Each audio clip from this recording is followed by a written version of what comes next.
Welcome to the Jay Kim Show. This is your host, Jay Kim. I am an investor, author, and fitness entrepreneur, and for the first time in Asia, I sit down with the world's most brilliant minds in business, investing, and entrepreneurship. You'll learn all the secrets, strategies, and formulas to becoming a successful entrepreneur directly from the masters. If this is your first time listening, thank you for stopping by. This podcast is produced every week with the goal of providing actionable insight to you, the listener, with every single episode. And now, on to the show. Today's show guest is Craig Ballantyne, also known as the world's most disciplined man by his friends and coaching clients. Craig is a fitness and performance coach who helps stressed out executives and entrepreneurs achieve extraordinary results in every aspect of their lives. He's been a contributor to Men's Health magazine for over 17 years and is the author of The Perfect Day Formula, which is a book that explains the 5 pillars of success for anyone to use to make more money, lose weight, find the love of your life, and overcome pretty much any obstacle in your way. So if you are a busy entrepreneur or business owner, or just a busy professional, this is definitely an episode for you. I can relate to many of the principles that Craig teaches. Let's jump right in.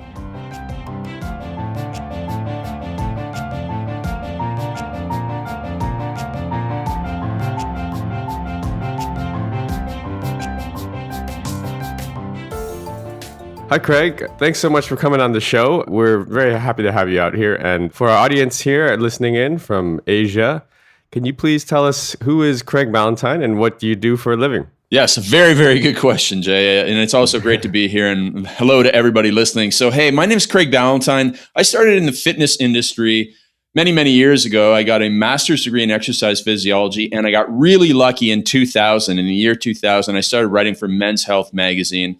I built up this program called Turbulence Training, which was this fitness program that I've sold over 100,000 copies around the world. That was my real big thing for about 15 years. And then I wrote this new book, The Perfect Day Formula, which you're living right now, Jay, I'm living right now, and everybody who is proactive and successful is living it right now. And hopefully we can talk about that today. Yeah, absolutely.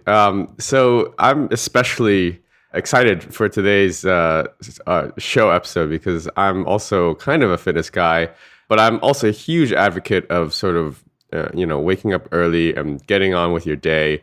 I've been a morning workout guy for, over a decade, and it really is one of the key, moments that sort of changed my life for the better. And I think many entrepreneurs will swear by fitness being a very important and integral part of their success. So let's get right into it. Tell us, so thanks for the intro, by the way, and tell us how you went from sort of being a fitness guy to literally parlaying that into being a very successful entrepreneur. At what point along the way did you transition from, okay, I'm no longer just going to be writing Men's Health magazines and, obviously selling your Turbulence training program, but really being a performance coach, like a high level performance coach for peak performers? Yeah, that's a good question. It goes way back to about the year 2006. I actually struggled through some real severe anxiety, and at that time, I realized I got to put a little bit more structure in my day, which allowed me to become more successful.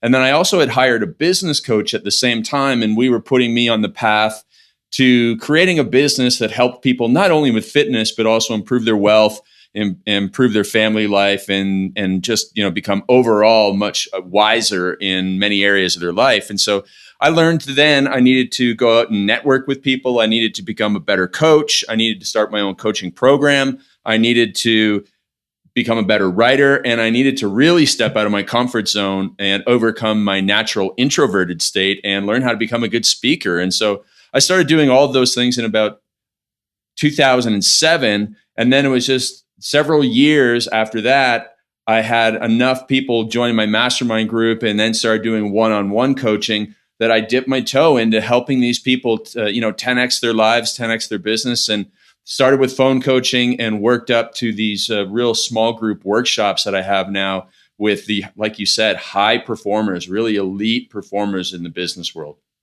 And one of the is one of the sort of tenets still the train, like the fitness side of things? Like, how important is that into someone's success? Well, it is very important. And as you mentioned, doing it first thing in the morning is, well, you probably do it because it's really helpful to you. You get a good start to the day. And so way back in 2002, 2003, when I was I guess a struggling personal trainer. I was successful enough, but it wasn't like I am today. And I was a personal trainer and I had all these CEO clients. And Jay, they would almost fight over that 6 a.m. and 7 a.m. time slot. And, a young guy, I was 27 years old. I was thinking, why do these people want to be up at this time of day working out? And I realized that if they didn't do it at that time of day, they wouldn't get it done at all. And so they wanted to have energy, they wanted to have focus, and they wanted to be fit because they knew that they are fighter jets and they need to be mentally performing at a high level. And the only way that you can mentally perform at a high level is to physically be fit at a high level. And so they were taking care of their nutrition, overcoming all the temptations, using my workout programs to get a lot of results in a short amount of time. And that allowed them to go into the office and dominate their days and be focused in meetings and really get a lot done so they get home on time and spend quality time with their family. So that was when I realized, holy cow, there's more to this than just looking good. It's really about performing at a high level in every area of your life. That's right. I mean, I totally, and that's one of the reasons, it's actually the main reason myself that I started working out in the morning is because I literally, there was always something after work, drinks or meetings, or you're just bushed at the end of the day. And the last thing you want to do is, get into the gym and get a workout. And even if you do get there, it's not going to be a good one. And so when I made a commitment to start working out in the morning, it literally changed my life. So, so your book, thank you for sending that over, The Perfect Day Formula. I read it in one sitting, and it was almost like I kind of feel like I should have read I wish I had read this maybe 10 years ago, because a lot of the same things that you talk about and in your system there, I kind of had to struggle and figure out on my own. And as I was reading it, I was like, man, I wish I had met Craig 10 years ago, because he would have made my life so much easier and I could have just accelerated everything, all my progress. And so I'm really excited to share your book and the message with my audience today, because I think it's going to really help them level up their lives and their careers. So let's jump into the book. You've structured the book in several different ways, but I think on the big picture level, there's something that you call the 3C formula. So maybe we can start there and we can kind of dig into the different sections of your book. Yeah, absolutely. And so I learned the 3C formula by studying Stoic philosophy, which is actually becoming very popular. My friends Tim Ferriss and Ryan Holiday have written about it a lot. And there's this one quote from a philosopher named Epictetus. And I got this from this little book, a translation of Epictetus's teachings called The Art of Living, which is almost like my horoscope. I read like a little page a day. It's really cool. It's like the Tao Te Ching. It's really simple read, and it feels like it's speaking to you every day. But there's a quote in it where Epictetus says, control what you can, cope with what you can't, and concentrate on what counts. And as soon as I read that, I went, oh my goodness, that is the secret to life. That is the secret to having way less stress. And every day I just realize, hey, I can't control whether or not my friends are in a bad mood, or, I'm stuck in traffic, or it's raining out, but I can control my reaction to it. And then I realized, Jay, as I was starting to put together my book, and it was a real struggle to take all of these things in my head and put them down in a logical, organized manner.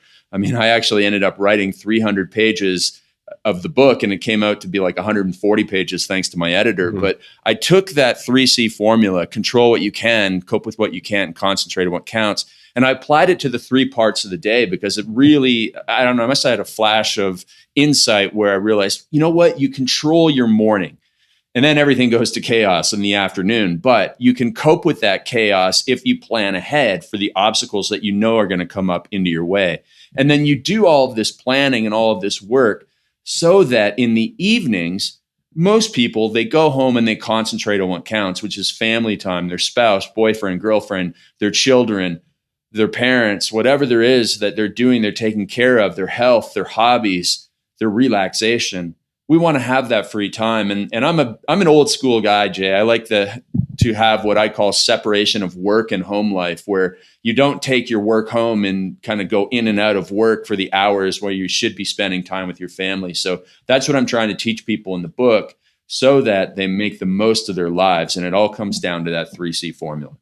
Right. So that was one of the messages that jumped out at me. And look, when reading your book, it was funny because a lot of the stuff that, I do a little bit of high end sort of fitness coaching. I don't go into the performance stuff as much as you do, but more on the fitness side. But a lot of the same discipline type tenets that you talk about in the book, I totally get, and it resonates with me very loudly.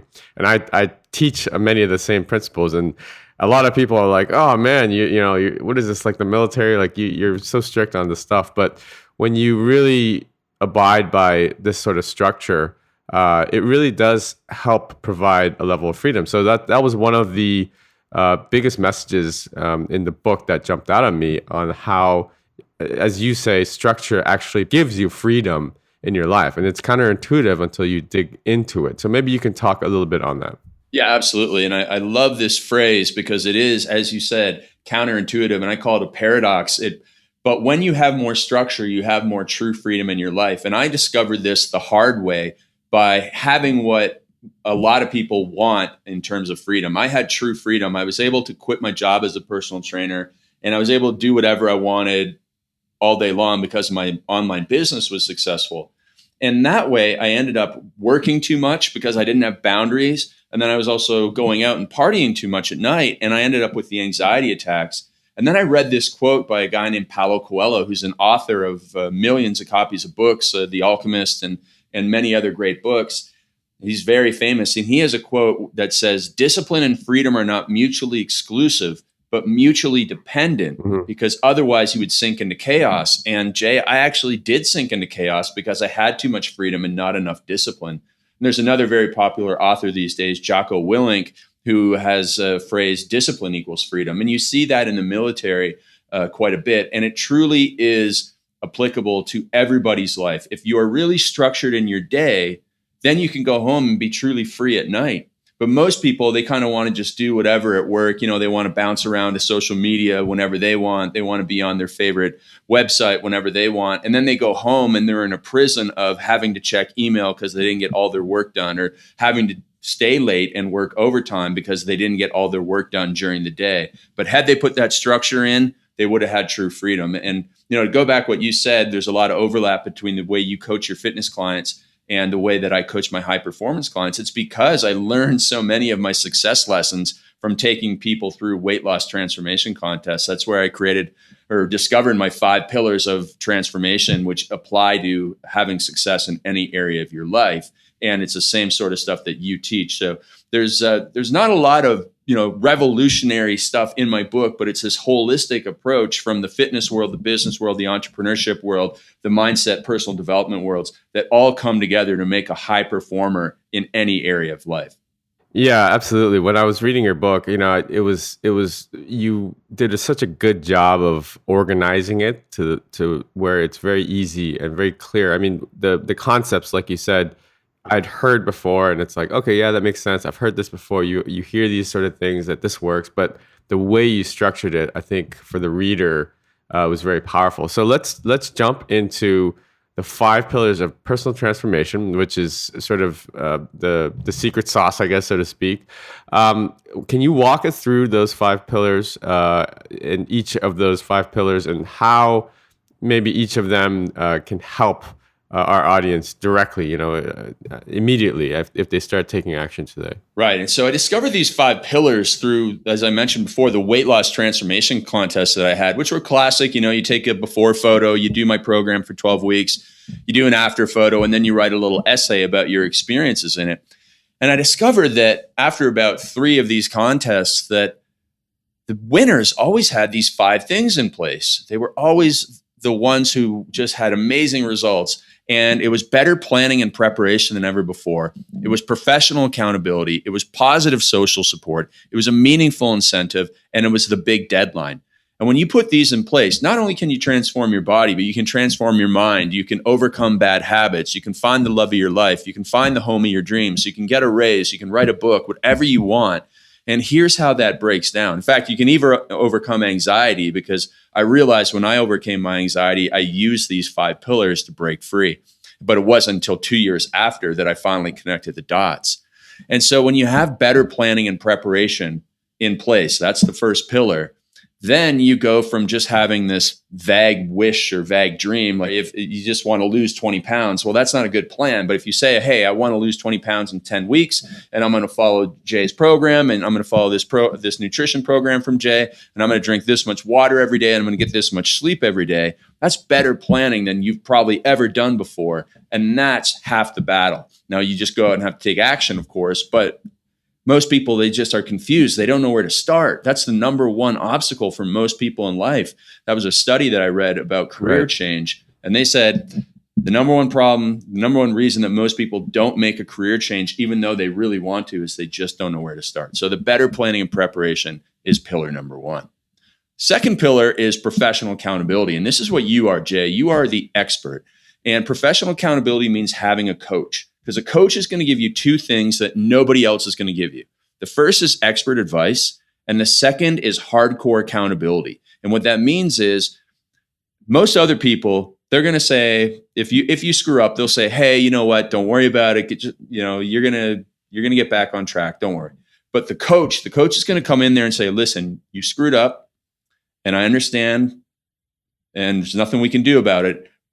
The past, but let's put in place a system where you don't mess up again in the future. And they give you the advice and they hold you accountable. And it's really tough on the coach and it's really tough on the client, but it is that professional accountability that means so much. Third pillar is positive social support. These are your cheerleaders in life, the people that will pick you up when you're feeling down. They're not going to give you expert advice, but everybody needs these people on dark days and through tough times. Fourth is the meaningful incentive. And this is something that I changed in the past. It just used to be incentive. I used to think like, hey, if you paid yourself a couple $100 to lose weight, then that would be enough. But I found out, through my contests, because I'm giving away $1,000 to the winners of 4 categories in my contest. I've given away over $100,000 to winners, but still people drop out, even though there's money on the line. And I realized the people that drop out don't have a meaningful incentive. And that could be something like having more energy for your children. When I heard that from guys all the time, or the fact that, their doctor said, you either shape up or you're going to probably die in about 6 months, that was a meaningful incentive. And that got them to stick to the program and go through the tough times. So it has to be meaningful to you. It can't be, applied to you by society's standards. No, it has to be meaningful to you. You can't do it for somebody else. You have to do it for yourself. And then finally, the 5th pillar is the most important of all. It's the big deadline. It's having that 12-week contest, that 21-day habit change, that 90-day program, whatever it is. It has to have a deadline, because that deadline gets you to take action in the first place, keeps you going through the middle when you're really slogging through those tough times, and then it speeds you up as you get closer and closer to the deadline, because that's just human nature. We wait until the last minute to take action. So we have to have a deadline in place. So those are the 5 pillars, Jay. That's awesome. Thanks for sharing those. I think there's so much that, really is powerful there and resonates. And, one of the things that especially is not only as fitness coaches, but, it's a very big part of fitness transformation is having a clear vision, like you said, and a very specific goal. And a lot of people, I think that I love how that translates into your professional life as well, because so many of us go through life, and if you don't actually know what you want to achieve in life, from a professional standpoint, it's like you're on a mission with no map. You have no compass or no idea of where you want to end up. And so I know that professionally, when you are trying to achieve something, it's also very important to have those goals and to, accountability. Obviously, professional coaching, career coaching is a huge thing that you do as well. And it's the accountability. All these things come down to having someone there to sort of help you, guide you, and nudge you along the way when you need that. So I love those 5 pillars. You mentioned earlier something about how maybe it's easier to tackle the morning, but then come afternoon, the challenges come up again because maybe physically you're getting tired after lunch, or just you've had a lot going on. And so you actually spend a large portion of your book. You have an entire section called Conquering the Afternoon. So tell us a little bit about some of the strategies that you have for getting over the hump, so to speak. Yeah, it's a great question because so many people, they're going to run into emergencies and all these obstacles in the way in the afternoon. And you're going to, if you work with anybody, your colleagues are going to say, hey, can you help me out? Or I need this by 3 p.m. And, if you have kids, the kids might get sick. So all of these crazy things can come into place. But we can also plan the best that we possibly can in order to deal with those obstacles. So what I like to do is I like to have all my clients sit down and think about all the obstacles that are in their way. And, even just about 5 or 10 minutes, you can think ahead to the week and you can say, on Tuesday afternoon, I have a really crazy day with meetings. And then I have to go and take the kids to sports and all that stuff. And it doesn't look like I'm going to have time for, to go out and get my regular nutrition. So I'm going to have to plan ahead. I'm going to have to prepare this food. I'm going to have to think about where I'm going to, how I'm going to drive from work to get the kids and then take the kids to soccer. So I drive by a place that has healthy food. And what you're doing there is you're looking for every obstacle, and then you're coming up with at least 2 solutions for each obstacle so that you have plan A and plan B, because if plan A doesn't work, then hopefully plan B will, or you might use both of them, and that way you'll make your success stronger.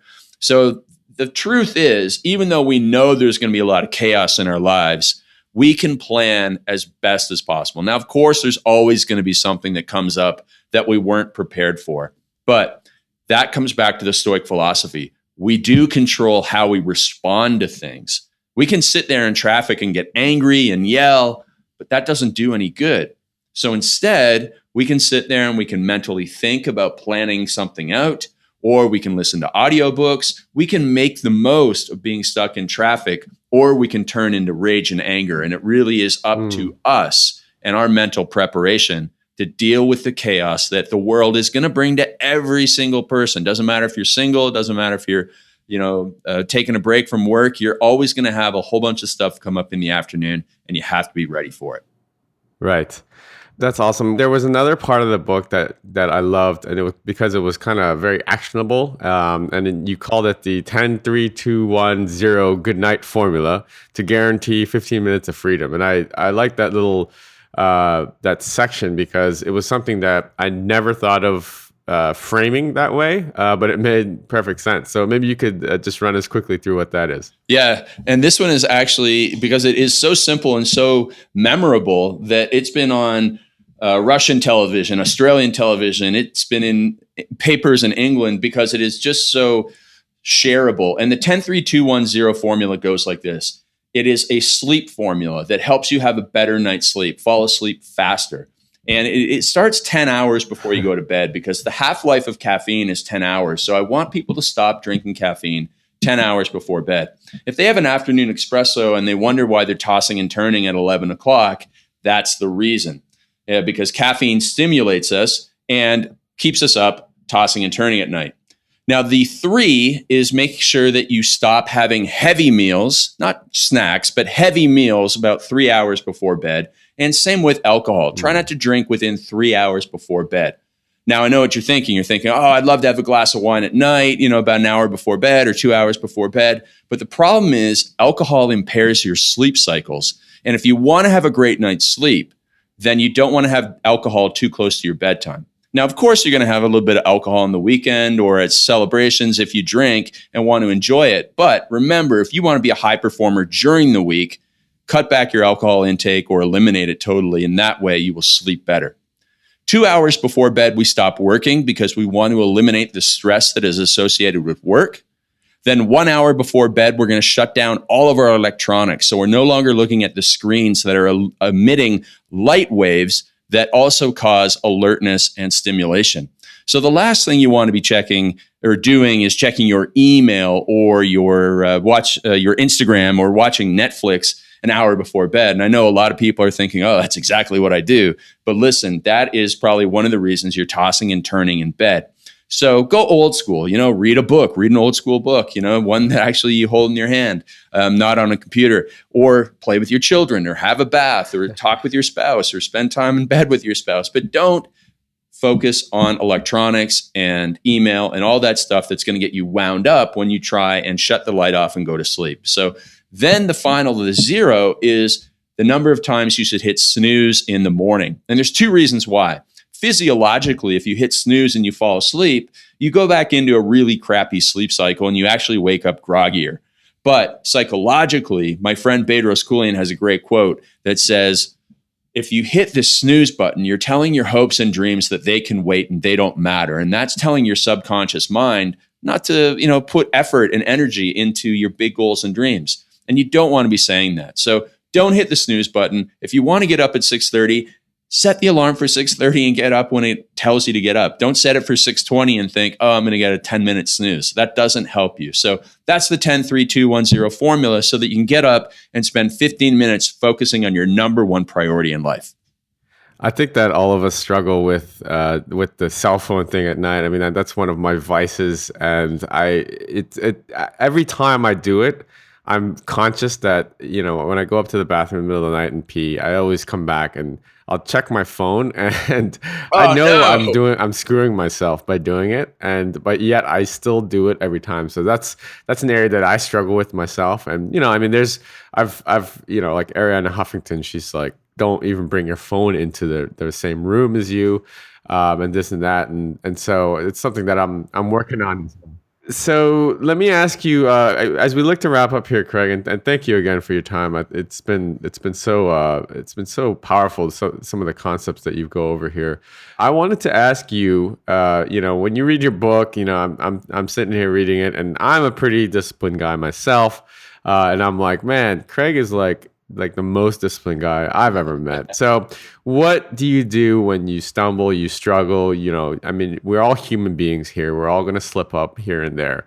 What are some tools, tactics, strategies that you use personally, or you can recommend for someone that's following your formula and all of a sudden, one day they just sleep in and hit that snooze button or blow themselves out? Like what can you do to get back on? Oh, great question. Great question. So the first step is forgive yourself. So I just had a big fitness seminar this weekend here in Denver, Colorado, which is where my office is based. And we had a really great group of people, and they went out on the Friday night, and the seminar, started back up Saturday morning. And one guy was really being hard on himself because he drank too much and he felt a little bit, out of it, and he was tired. And I said, listen, there's no point in you sitting here and beating yourself up about it because it's over. I mean, the past is the past. You learned a lesson. And now you're going to go forward and put that lesson into place, and you're not going to do the same thing again at a future fitness conference. So that's big. Forgive yourself and learn the lesson. Then move on and get your head centered as quickly as possible. So this is something that helps us at every time of the day. How can we get back on track mentally when something throws us off track? When some work colleague comes in and has a blow up at us, and then they realize that, hey, it wasn't your fault, and they have to come back and apologize. Well, you got to get your head right, and just like a pro athlete, if they mess up, if they throw an interception or they pass the ball away to somebody else on the other team, or whatever they do, this is going to happen, and so they have to get back on track when they have the next play, when they get the ball back. That's what a professional does. So you have to come up with this thing in your head, whatever it is, that gets you back on track. For me as an author, I set up a lot of these rules in this discipline, Jay, because I'm very weak, just like everybody else. And I want to write a lot. And so I used to find myself going and being on ESPN.com or checking some other sports websites, and then realizing, oh my goodness, I'm wasting this time. And what I realized I had to do was I had to get myself out of that bad habit, that OCD loop, and give myself a trigger to get back on track. And for me, it's the type of music. So if I can start playing classical music and open up a Word document and I can start writing, then I'm going to get back on track, and it centers my mind. So whatever it is that you find yourself struggling with right now, whether it's a recurring thing or whether it's a once in a while thing, then just have a ritual, a routine, a trigger that gets you back into a positive mindset. Could be listening to music, could be listening to a motivational video on YouTube. Could be reading a quick Bible verse, whatever it is that gets your mind right, and therefore you get back on track. That's a good suggestion, actually. I never actually thought of specifically picking a trigger and isolating on one trigger that will snap me back into it. But it does make sense. It's kind of it's how humans sort of operate. So, well, man, Craig, thanks so much again. A lot of actionable stuff here. I think our audience is really going to get a lot out of this interview, and I, obviously encourage everyone listening in to go check out Craig's book, and he has a wealth of knowledge also available online. So, Craig, maybe you can tell us where my listeners can find you, follow you, and connect with you a little bit more. Absolutely. So earlytorise.com is the website where we put out really great content every day. It's been around for 17 years now, and people can follow me on Instagram.com/Real Craig Ballantyne. If you live in North America, you have some listeners there. They can get a free copy of my book at freeperfectdaybook.com. Otherwise, people can get the Kindle version or the audiobook version on Amazon, of course. So I'm really looking forward to helping people around the world with the Perfect Day formula so they get dialed in for domination every day. Awesome. Thanks so much. Thanks again, Craig, for coming on the show. And we really appreciate all the advice. Thank you. All right. Take care.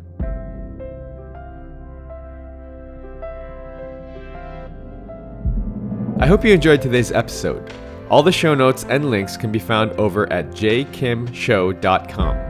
Come back often and make sure you subscribe, rate, and review. Don't forget to join us next week for another exciting episode of The J. Kim Show. I'd love to hear your comments. You can find me on Twitter at jkimmer, JAYKIMMER. See you guys next week.